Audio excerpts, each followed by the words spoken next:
Hi guys, my name is Crystal and welcome to my YouTube channel. Alexa, what's the time please?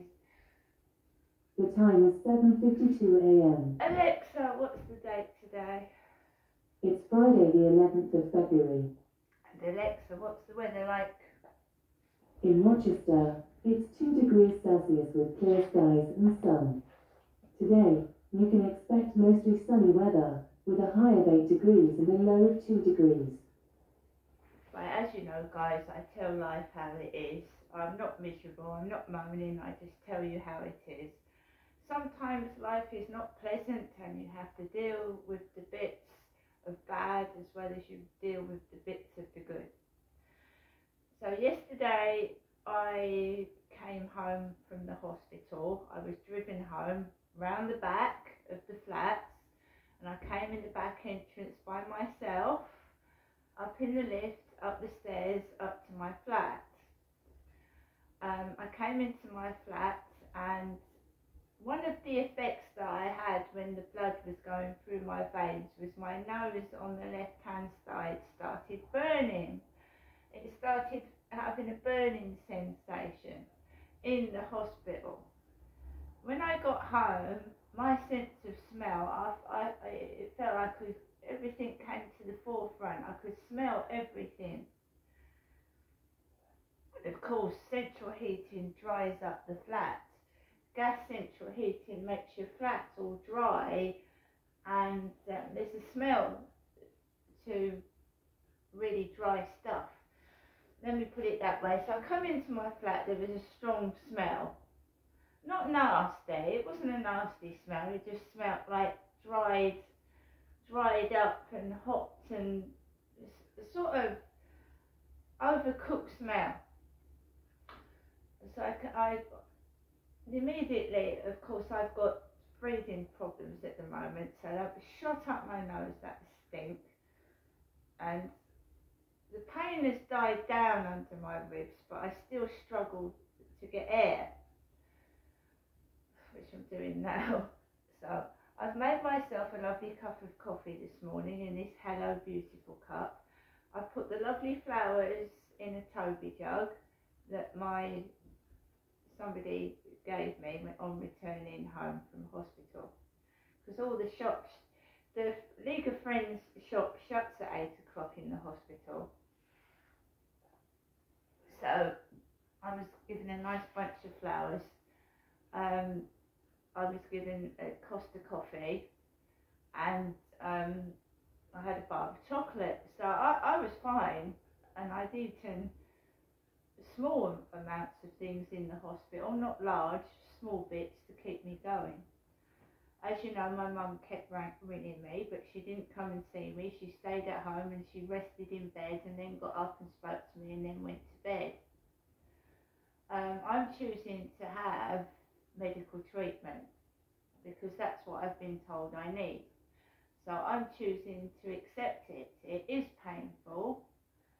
But then when people have conditions such as one of my sons has had, cancer, liver disease, and you have to have major operations, if you don't accept treatment, you can possibly die. So I'm choosing to accept treatment. Now, it can be noisy in a hospital. It was noisy in the hospital yesterday. I was sat next to someone attached to an oxygen tank. He'd had long COVID. I was sat next to a long COVID patient.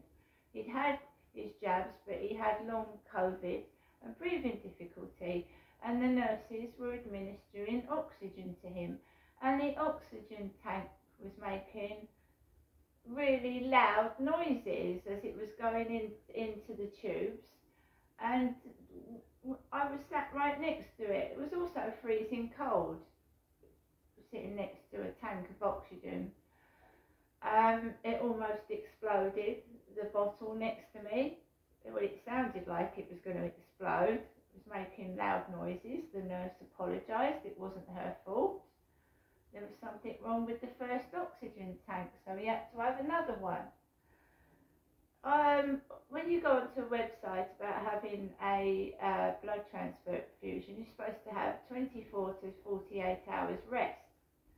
But lo and behold, the guy upstairs was up early this morning, about 5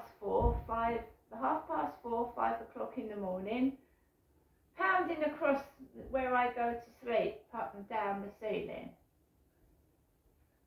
Bang, bang, bang, bang with his feet at between 4:30 and 5 in the morning, and I'm supposed to rest for 24 to 48 hours. But it's not just here. When I was in Gloucestershire giving birth to my kids, that was a performance. I was shouted at by one of the nurses, and I'd lost a lot of blood, and she shouted at me when I needed to push the emergency button. So I'm used to not sleeping in hospitals. I don't get a decent night's sleep in a hospital anyway. So staying overnight in the hospital, you won't get any sleep. I wouldn't have got any sleep anyway. At least what sleep I did get some sleep.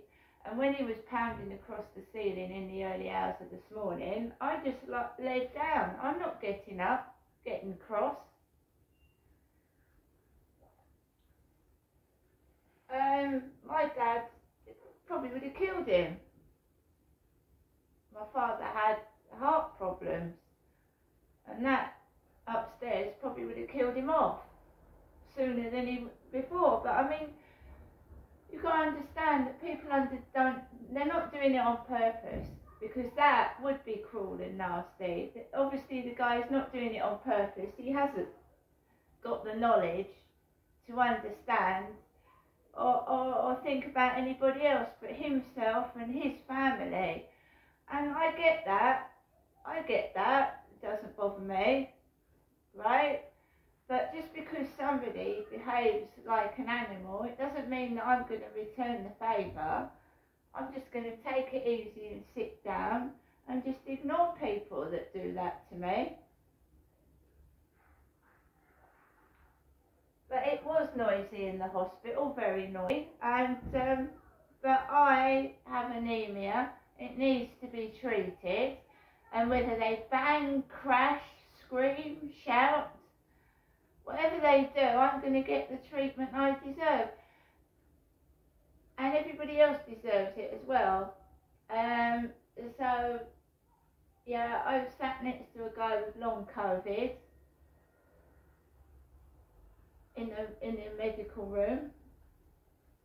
And, yeah, we was having a chat while I was sat there for 2 hours with blood going into my arm. Anyway, guys, I'm going to have a word with my mum this morning. See you later.